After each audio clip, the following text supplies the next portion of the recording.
여러분, 북한에서 한국에 처음 발디딘 탈북민이 가장 먼저 본 게 뭐인지 아세요? 안경이었습니다. 한국 사람들이 다 안경을 끼고 있었대요. 백태 안경. 그 안경 하나가 사실은 한반도 70년을 압축하고 있었어요. 오늘 박주희 기자, 양강도 해산 출신, 2012년 탈북, 그분 증언을 가지고 좀 깊은 얘기를 한번 해보려고 합니다. 박주희 기자가 한국 인천공항에 내려서 가장 먼저 본 한국이 어떤 한국이었는지, 그리고 그 한국이 단순히 북한과 다른 한국이 아니라 일본과도 결정적으로 다른 길을 가고 있는 한국이라는 걸 박주희 기자의 눈을 빌려서 한번 같이 짚어보겠습니다. 먼저 박주희 기자가 어떤 분인가? 1975년생 양강도 해산. 결혼 전에는 방직공장 연합기업소, 우리식으로 표현하면 1급 대기업입니다. 거기서 사로청 위원장을 했어요. 사로청은 김일성 사회주의 청년동맹, 그 안에서 선전 담당. 신년사 나오면 신년사 풀이하고 노동당 작업반에 배포하고 모내기 전투, 김매기 전투 때 방송차 끌고 나가서 연설하는 그 자리예요. 한마디로 북한 선전 선동 시스템의 말단 진행자였어요. 결혼하고 두 아들 낳고 가정주부로 살다가 고난의 행군 직격탄, 압록강 변 해산에 살다 보니 가축 밀수를 하게 됩니다. 강아지, 염소, 새끼, 돼지, 이게 5년 갔어요. 그러던 어느 날 밀수 파트너 조선족 아저씨가 한마디 합니다. 우리 마누라가 한국 안산에서 핸드폰 조립하는데 중국에서 버는 돈의 4배를 번대. 박주희 기자가 그 순간 정신이 번쩍 났어요. 본인 표현 그대로예요. 내가 아는 천국이 중국인데 그 천국에 사는 사람들이 또 다른 천국으로 가고 있다. 그러다 한국 드라마를 봤어요. 30대 후반이었습니다. 드라마 보고 남자 주인공한테 반해서 한국 가겠다는 나이는 아니죠. 박주희 기자가 그 드라마에서 본 건 로맨스가 아니었어요. 또래 여성들이 안경 딱 끼고 명찰 딱 앞에 달고 컴퓨터 앞에 앉아서 일하는 그 평범한 풍경, 그게 박주희 기자한테는 잃어버린 꿈으로 보였어요. 그래서 결심합니다. 한국 가자. 2012년에 혼자 먼저 와요. 가족한테도 안 알리고 친구한테 8살짜리 아들 맡기고 본인 말로 죽을 걸 각오하고 왔는데 운이 너무 좋았다. 북송 안 당하고 한국에 도착해요. 1년 뒤에 아들을 데려오는데 이 아들이 압록강 건너다 한번 잡힙니다. 중국 국경비대에. 9살짜리예요. 5천 위안 주고 빼냈습니다. 박주희 기자는 그때 중국 연길에서 4층에서 떨어져 죽으려고 했어요. 한 줄로 정리하면 박주희 기자의 탈북은 이상이 아니라 도박이었습니다. 살아남았기 때문에 우리가 지금 이 증언을 듣고 있는 거예요. 자, 본론입니다. 박주희 기자가 인천공항에 내려서 본 한국 5가지를 직접 짚었어요. 이 5가지가 단순한 인상기가 아닙니다. 시스템의 5가지 다른 작동이에요. 첫째, 안경. 박주희 기자 표현으로 백태 안경을 다 끼고 있었다. 북한에서 안경은 박사들이나 끼는 거예요. 안경이 있다는 건 시력 검사가 있다는 거고 안과가 있다는 거고 안경 가게가 동네에 있다는 겁니다. 보편 교육 시스템과 보편 의료 접근권이 같이 작동하지 않으면 거리에 안경 낀 사람이 안 보입니다. 둘째, 무채색 옷, 화이트, 블랙, 그레이. 한국 사람들이 빨갛고 노랗고 파란 걸 안 입어요. 박주희 기자는 이걸 평온함의 색깔로 봤습니다. 사실은 산업화된 패션 시장과 도시미학의 산물이에요. 알록달록한 중국 옷을 입는다는 건 시장에서 가장 싼 옷을 산다는 뜻이거든요. 셋째, 사내나무. 박주희 기자는 75년생 김일성 시대 풍요로운 북한을 본 마지막 세대예요. 본인 동네 뒷산에 숲이 우거졌던 걸 기억합니다. 지금 북한 산에 나무 한 그루가 없어요. 다 벌목해서 땔감으로 썼습니다. 한국 산에 나무가 가득하다는 건 전기와 도시가스가 들어가서 사람들이 더 이상 나무를 안 떼도 된다는 뜻입니다. 넷째, 굴뚝 없는 아파트. 북한 아파트 꼭대기에는 다 굴뚝이 있어요. 본래 온수 순환식으로 설계됐는데 전기가 안 들어오니까 주민들이 다 개조해서 무연탄과 장작을 뗍니다. 1층에서 볼 때면 4층 부엌 아궁이로 연기가 나와요. 그래서 아랫집 윗집 싸움이 자주 났대요. 한국 아파트에 굴뚝이 없다는 건 전기와 도시가스가 24시간 들어온다는 뜻입니다. 다섯째, 평온함. 사람들이 뛰지 않는다. 화나 있지 않다. 햇빛에 걸리지 않았다. 박주희 기자가 이걸 보고 직관적으로 알았다고 합니다. 아, 이 나라는 바쁘게 뛰지 않아도 되는 나라구나. 자, 여기서 한 발만 더 멀리 가봅시다. 이게 그냥 한국과 북한의 차이로만 보이세요. 같은 동북아 삼국 일본, 한국, 북한을 한 테이블에 놓아봅시다. 1990년에 일본은 세계 2위 경제대국이었어요. 한국은 중진국, 북한은 고난의 행군 직전. 30년이 지난 지금 일본은 4위로 내려앉아 거기 그대로 멈춰 있고, 한국은 톱 10위까지 올라와 계속 움직이고 있고, 북한은 사실상 시간이 멈췄어요. 박주희 기자가 본 그 한국의 평온함, 그건 그냥 부유함이 아니에요. 시스템이 살아서 움직인다는 증거입니다. 도쿄 시부야 거리도 평온해 보입니다. 근데 그 평온함과 서울의 평온함은 종류가 달라요. 도쿄의 평온함은 정체된 평온함이고, 서울의 평온함은 움직이는 평온함이에요. GDP 순위표만 보면 일본이 위지만 30년 궤적을 그려놓으면 한쪽은 수평선이고 한쪽은 우상향입니다. 박주희 기자가 인천공항에 내리자마자 직관적으로 알아챈 게 이거예요. 그리고 또 하나 박주희 기자가 짚은 게 있어요. 호칭. 국정원에 도착했을 때 직원이 박주희 선생님 이쪽으로 오세요 라고 했답니다. 그 4m를 걷는 동안 두려움이 다 풀렸대요. 북한에서 선생님은 교훈만 그렇게 부릅니다. 직업적 혁명가니까. 당 간부도 선생님이라고 안 해요. 그런데 한국에서는 호칭 자체가 인격 대우예요.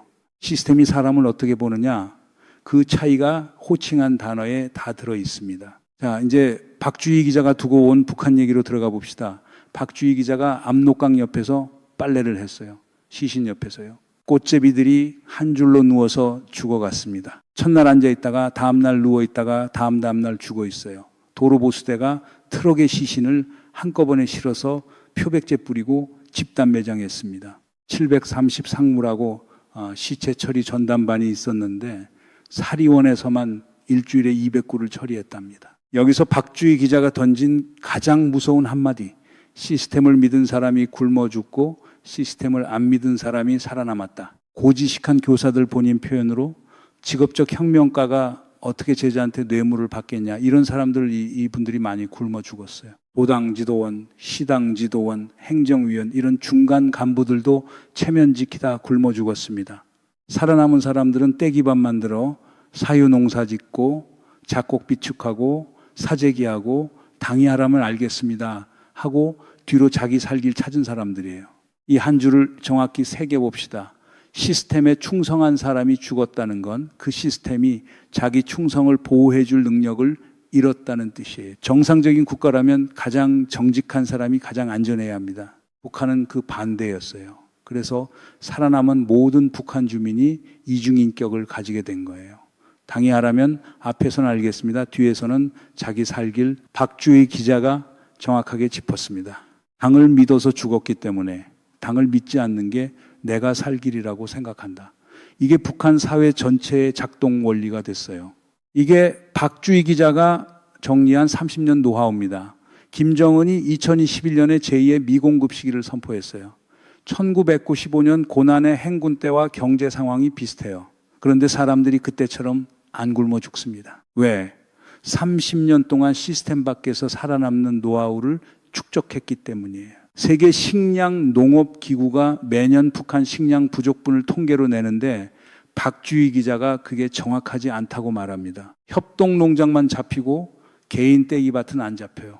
북한 주민들은 자기 농사 결과를 절대 보고 안 합니다. 평양도 천국이 아니에요. 화장실이 없습니다. 공동 화장실은 잠겨 있어요. 사람들이 공원 풀밭에서 해결한다는 게 박주희 기자 증언이에요. 엘리베이터는 시간제로 움직이고 18층에서 걸어 내려옵니다.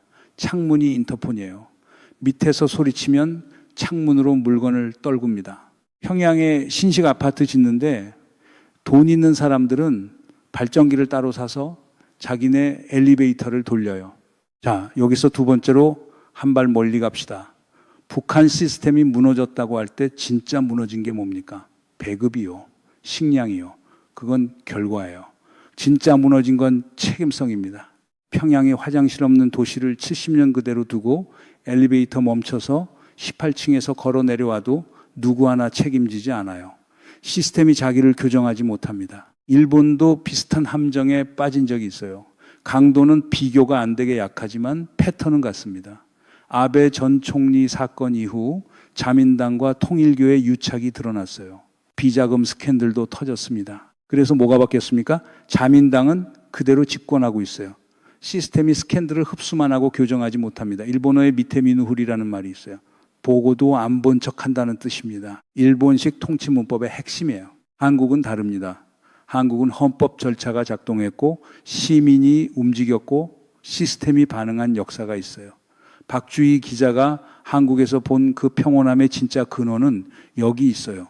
시스템이 살아있고 잘못이 있으면 교정한다는 신뢰 정도의 차이가 있을 뿐이에요. 북한은 책임성이 제로, 일본은 책임성이 정체, 한국은 책임성이 움직이고 있습니다. 자, 다음 풍경.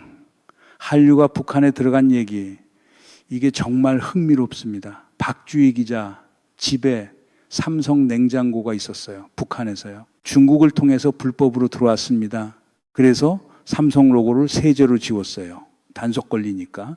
북한 주민들 사이에서는 삼성을 새성이라고 부릅니다. 손가락으로 살을 만들어서 표시해요. 야, 저 집에 새성이 왔단다. BTS는 방탄배낭이라고 합니다. 야, 너 방탄배낭 봤니? 이렇게 통해요. 압록강, 두만강을 따라 국경 사계 도시가 형성됐어요. 거기로 물건만 들어오는 게 아니라 문화와 시스템이 흘러 들어옵니다. 김정은이 최근에 북한 영화를 막 바꾸고 있어요. 키스 장면 나오고 목욕 장면 나오고 박주희 기자가 단언합니다. 그걸로는 한류에 물든 MZ세대 못 잡아요. 못 잡죠. 이미 진짜를 봤거든요. 그리고 박주희 기자가 통찰의 칼날을 정확하게 들이댑니다. 북한 정권이 바라보는 대한민국과 북한 주민이 바라보는 대한민국이 다르다. 대부분의 북한 주민들은 대한민국에 자부심을 가지고 있어요. 우리 한민족이 이렇게 머리가 좋다. 삼성도 만들고 BTS도 만들고 이런 정서가 있습니다. 이게 김정은이 2013년에 두 국가론을 선언하고 헌법에 명문화한 게 왜 박주희 기자 표현으로 마른 하늘의 벼락이었는지를 설명해요. 북한 주민들이 통일을 보는 시각이 시대별로 달랐답니다. 김일성 시대는 민족의 수권이었고 고난의 행군 때는 통일되면 적어도 굶지는 않겠지였고 지금은 남쪽이 이기든 북한이 이기든 한 번 붙자 군사비라도 줄어들면 강냉이 밥이라도 먹지였습니다. 그런데 김정은이 헌법에 우리는 적대적 두 국가라고 박아 넣은 거예요. 박주희 기자 표현으로 희망의 등대가 꺼진 사건입니다. 이제 북한 주민들은 러시아를 바라보게 됐어요. 그러고는 실망하고 있습니다. 이게 정권 입장에서는 합리적인 선택이에요. 북한 주민들이 한국을 바라보는 한 정권은 위태롭습니다. 한국이라는 비교 대상이 존재하는 한 북한 시스템의 실패는 비교 가능하거든요. 그래서 김정은이 그 비교 다리 자체를 끊으려고 한 거예요. 우리는 같은 민족이 아니다. 너희가 보는 그 한국은 이제 너희와 무관한 외국이다. 이걸 헌법에 박아 넣은 겁니다. 그런데 박주희 기자가 정확하게 지적해요. 북한 주민들 마음속에서는 안 끊긴다. 삼성을 새성으로 부르는 그 정서, BTS를 방탄배낭으로 부르는 그 정서, 이건 헌법으로 못 끊습니다. 정권이 헌법을 바꿔도 사회의 마음은 그대로 흐릅니다. 이게 시스템과 사회의 결정적 분리예요. 자, 여기서 세 번째 비교, 쿨재팬 기억하시죠? 일본 정부가 수천억 엔을 투입한 국가 콘텐츠 프로젝트입니다. 결과가 어떻습니까? 한국은 정부 주도가 아니라 민간의 창의력으로 K-팝, K-드라마, K-푸드를 세계에 퍼뜨렸어요. 그리고 그 한류가 어디까지 갔는지 아세요? 단속 걸리면 3대를 멸족시키는 북한 내부까지 갔습니다. 박주희 기자의 표현으로 방탄배낭 새성, 이게 진짜 소프트 파워예요. 정부 예산이 아니라 콘텐츠 자체의 힘으로 가장 폐쇄적인 사회의 벽까지 뚫고 들어간 거예요. 일본 콘텐츠가 북한 내부에서 은어로 유통된다는 얘기 들어보신 적 있으세요? 없습니다. K 콘텐츠의 침투력은 GDP가 아니라 영원으로 측정해야 합니다. 자, 이제 박주희 기자 증언에서 가장 묵직한 한 대목으로 가봅시다. 박주희 기자가 한국에 와서 가장 행복한 게 언제냐? 지금이래요. 50대요. 30대는 적응하느라 못 받고 40대는 경쟁하느라 못 받고 50대가 돼서야 마음의 여유가 생겼답니다. 프리랜서로 40대 벌던 돈의 절반밖에 못 버는데도 가장 행복하대요. 이유는 단순합니다. 돈이 전부가 아니라는 걸 알게 돼서 여기서 박주희 기자가 결정적인 장면을 하나 들려줍니다. 아들이 학교 갔다 와서 점심에 라면 먹자 그래요. 알았어. 2개 끓이는데 갑자기 뒤통수를 탁 치는 거예요. 아들 행복하지. 그러니까 아들이 한국 분들은 이게 무슨 말인지 잘 모르세요. 북한에서는 라면 하나 끓이려고 해도 부엌에 불을 떼야 됩니다. 장작 패고 무연탄 들이고 연기로 윗집 아랫집 싸우고 라면을 새벽 12시에 가스레인지 켜서 끓여 먹을 수 있다는 게 행복지수 1000점이에요. 박주희 기자 본인 표현입니다. 그리고 박주희 기자가 한국에 대해 한 가지를 더 짚었어요. 한국이 치열한 사회처럼 보이는데 사실 북한 장마당이 더 치열했다. 한국은 치열한 게 아니라 선택지가 많은 거다. 직업이 많아서 선택 장애가 오는 거다. 내가 50대인데 지금도 어디 가서 200만 원은 받을 수 있다. 이게 박주희 기자가 14년을 살아보고 내린 결론이에요. 한국 사회의 진짜 강점은 부유함이 아니라 선택지의 다양성이라는 거. 박주희 기자가 봤을 때 한국에서 가난한 사람도 라면을 새벽 12시에 끓여 먹을 수 있고 직업이 마음에 안 들면 다른 직업으로 옮길 수 있어요. 이건 GDP 통계에 안 잡힙니다. 시스템의 유연성이에요. 자, 박주희 기자 증언을 다 종합하면 본질 명제 하나가 나옵니다. 한국이 북한을 이긴 건 GDP가 아니라 시스템에 살아있습니다. 시스템이 살아있으면 잘못이 있어도 교정됩니다. 시스템이 죽어있으면 잘못이 있어도 그대로 갑니다. 70년 전 한국과 북한은 같은 출발점이었어요. 1990년에 일본은 한국보다 압도적으로 앞서 있었습니다. 30년이 지난 지금 한 나라는 죽었고 한 나라는 멈췄고 한 나라는 움직이고 있어요. 자, 4번째 비교. 가장 핵심입니다. 일본은 GDP 4위입니다. 30년 전에도 4위였어요. 한국은 12위입니다. 30년 전 한국은 어디였습니까? 박주희 기자가 본 한국의 평온함과 일본의 평온함은 종류가 달라요. 일본의 평온함은 잃어버린 30년의 평온함입니다. 더 떨어질 곳이 없어서 평온해진 거예요. 한국의 평온함은 올라온 30년의 평온함입니다. 여기까지 와서 한숨 돌리는 평온함이에요. 둘 다 평온해 보이지만 다음 30년이 어디로 가는지를 보면 완전히 다른 곳에 도착하게 됩니다. 박주희 기자가 14년 동안 본 한국은 30년 후의 일본이 아니라 30년 후에 일본을 추월하고 있을 한국이었던 거예요. 자, 그런데 한국이 자만할 수는 없어요. 박주희 기자도 한국의 그림자를 정직하게 짚었습니다. 한국 사람들이 처음 보면 냉정해 보인답니다. 실제로 만나면 따뜻한데 사람 냄새는 북한이 더 난대요. 어려움을 서로 돕는다는 거죠. 한국은 돈에 매여 있다고도 말합니다. 그리고 본인이 50대가 돼서야 행복을 느꼈다는 그 말 좋게 들리지만 다른 쪽에서 보면 30대, 40대를 한국 사회가 그렇게 옥죄한다는 뜻이거든요. 여기서 마지막 비교. 한국이 모든 면에서 일본을 이기고 있는 건 아닙니다. 인구 위기는 한국이 일본보다 심각해요. 출산율이 세계 최저입니다. 일본이 이 함정에 빠진 지 거의 20년인데 구조적 해법이 아직도 안 나왔어요.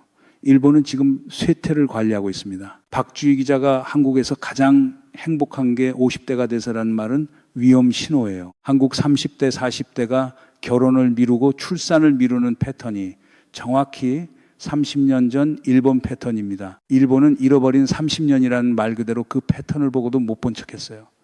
한국은 보면 움직이는 사회죠. 그 차이를 인구위기에서도 증명해야 합니다. 그게 박주희 기자가 본 한국 시스템의 살아있음을 다음 세대에 넘기는 유일한 길이에요. 박주희 기자 본인 입으로 인정한 한국의 단점이 또 있습니다. 사람 냄새가 덜 난다. 그리고 우리가 솔직히 봐야 할 부분이에요. 시스템이 잘 작동하는 사회일수록 사람과 사람 사이에 즉흥적인 도움이 줄어듭니다. 시스템이 다 해주니까. 그런데 시스템이 못 미치는 영역이 항상 있어요. 그게 한국이 다음 30년에 풀어야 할 숙제예요. 시스템의 살아있음을 인간의 살아있음으로 다시 연결시키는 일. 박주희 기자가 한국에 와서 14년 만에 가장 행복하다는 그 말의 뒷면에 있는 외로움까지 우리가 봐야 합니다. 자, 마무리합니다. 박주희 기자 증언을 통해 오늘 우리가 본 것은 한반도에 사는 세 종류의 한국인입니다. 한국에 사는 한국인, 가끔 일본의 30년을 부럽게 바라보면서도 일본이 멈춰 있는 동안 자신은 움직이고 있다는 걸 다시 확인하는 사람들. 북한에 사는 한국인 시스템이 죽은 나라에서 자기 시스템을 따로 만들어 생존해온 사람들. 그리고 한류라는 좁은 창문을 통해 진짜 한국을 알아가는 사람들, 그리고 박주희 기자처럼 그 두 세계를 다 본 사람들, 시스템이 살아있다는 게 무엇인지, 시스템이 죽는다는 게 무엇인지를 둘 다 아는 사람들. 박주희 기자가 한국에 와서 50대에 가장 행복하다는 그 한마디가 한국의 현재이자 한국의 책임이에요. 일본의 30년을 반복하지 않는 것, 그리고 박주희 기자가 인천공항에서 본 그 평온함을 다음 세대에게도 물려주는 것, 한국이 일본과 다른 길을 가고 있다는 게 북한에서 막 도착한 박주희 기자의 눈에 가장 먼저 보였습니다. 우리도 그 길을 우리 눈으로 정확히 봐야 합니다. 박주희 기자가 본 안경이 그냥 안경이 아니라 한 시스템이 살아 움직이는 증거였다는 걸 우리도 잊지 말아야 합니다.